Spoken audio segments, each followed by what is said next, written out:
This is it. The invasion has begun.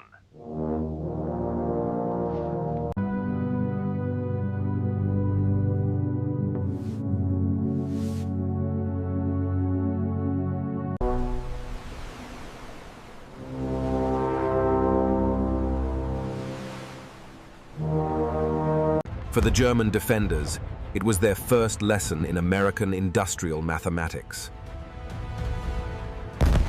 The USS Texas alone fired 255 rounds in the first hour.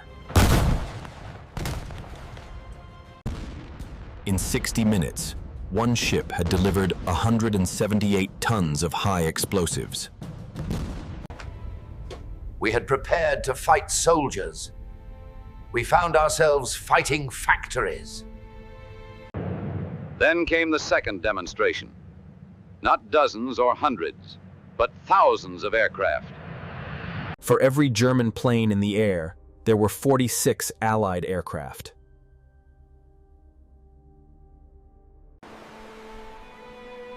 It demonstrated the complete impotence of German air power.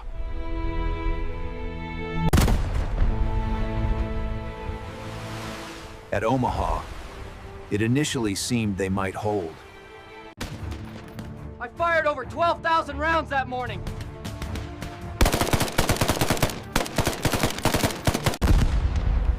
For a brief moment, it seemed the Atlantic Wall might hold. Then the destroyers came.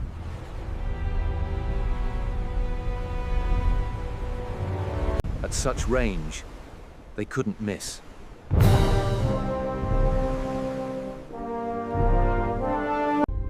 This was the moment German officers began to understand. Warships were not precious assets. They were tools, and America had thousands more. The landing craft kept coming, wave after wave, hour after hour. The variety of specialized vessels stunned German observers. By nightfall, the Allies had landed 156,000 troops. The Allies landed 3 times as many tanks on the first day as the German 7th Army possessed. What should have been a devastating armored thrust became a tragic procession of burning vehicles.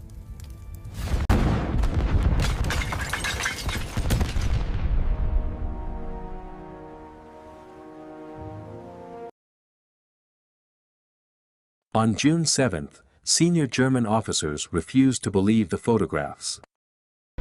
The Allies were building harbors, not capturing them.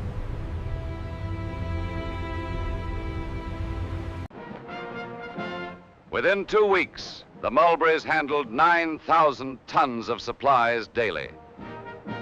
For crucial weeks, German reserves remained frozen, waiting for an invasion that never came. Make peace, you fools! What else can you do?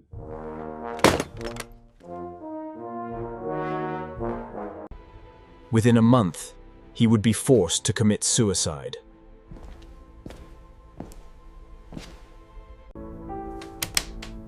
But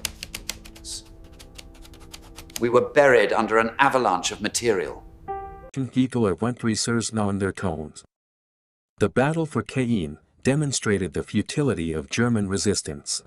More explosive power than the entire Luftwaffe possessed in France.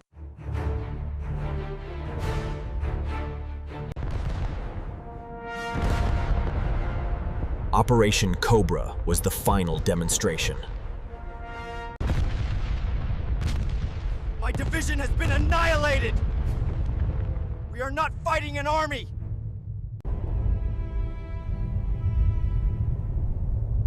The Panzer Division simply vanished.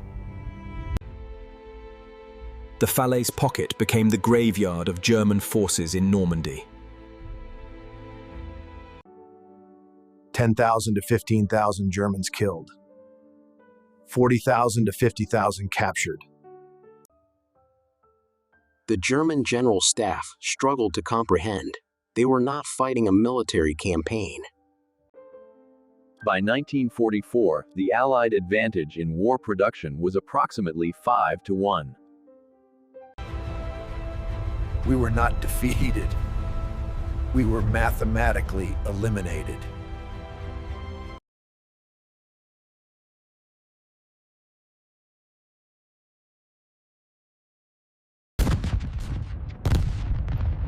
Beyond quantity, the Germans confronted a technology gap. Radar-directed naval gunfire could hit targets miles inland with first-round accuracy. Specialized vehicles solved tactical problems with engineering rather than blood. Lens. Throughout the campaign, German officers developed a particular dread of naval gunfire, turning their battleships into super-heavy artillery that could obliterate any target.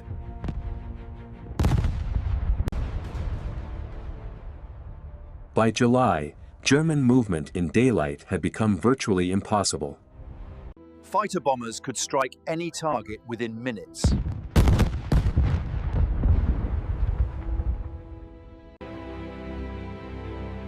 The final statistics told the story of industrial warfare.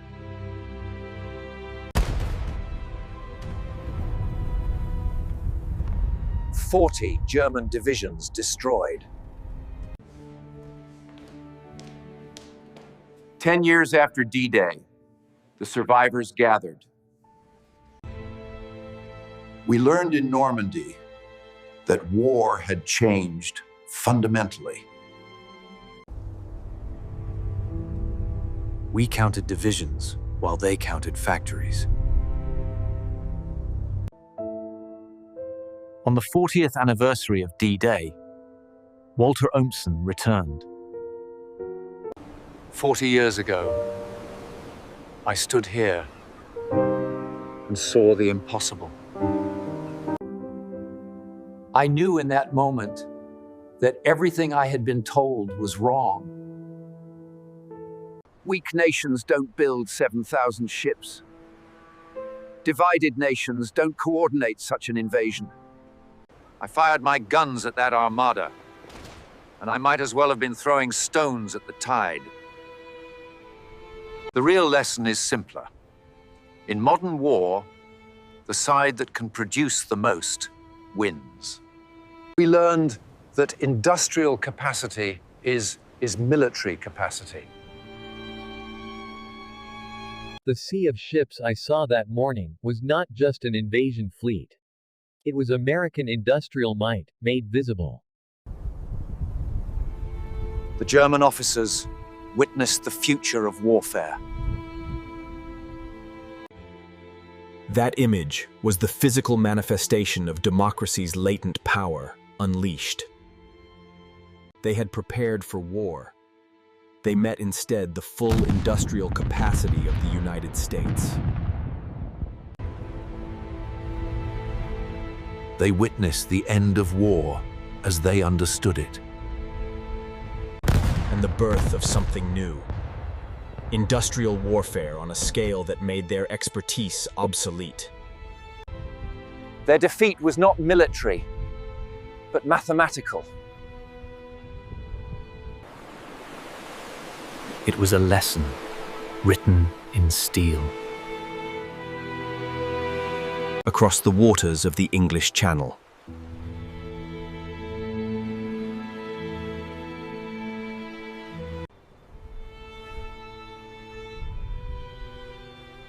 When nearly 7,000 ships announced, and nothing would ever be the same again.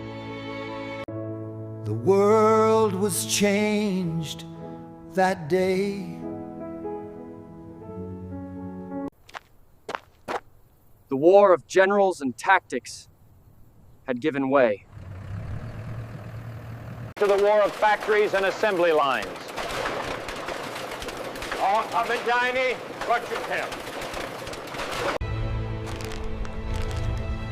Abundance had become a strategic weapon. It allowed for compassion, confidence, and resilience. For the Germans, every loss was a step closer to defeat. For the Americans, every loss was a statistic to be replaced.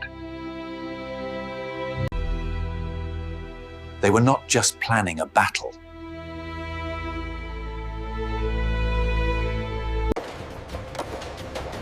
They were mobilizing an entire economy.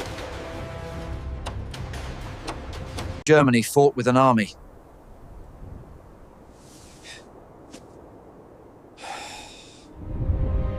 America fought with a system.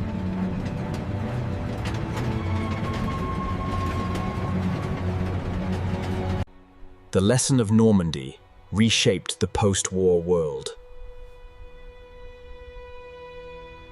It taught Europe that economic cooperation was key to peace and security. It cemented America's role as an industrial and military superpower. And it left an indelible legacy. Of the courage of those who fought there.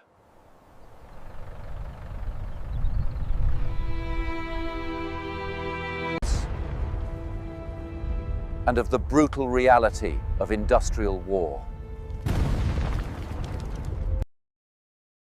The confrontation of systems was over.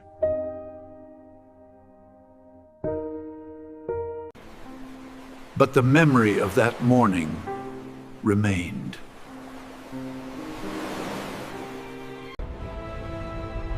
The memory of a horizon with no horizon. A sea of ships that signaled the end of an era. And the unstoppable rise of an industrial machine.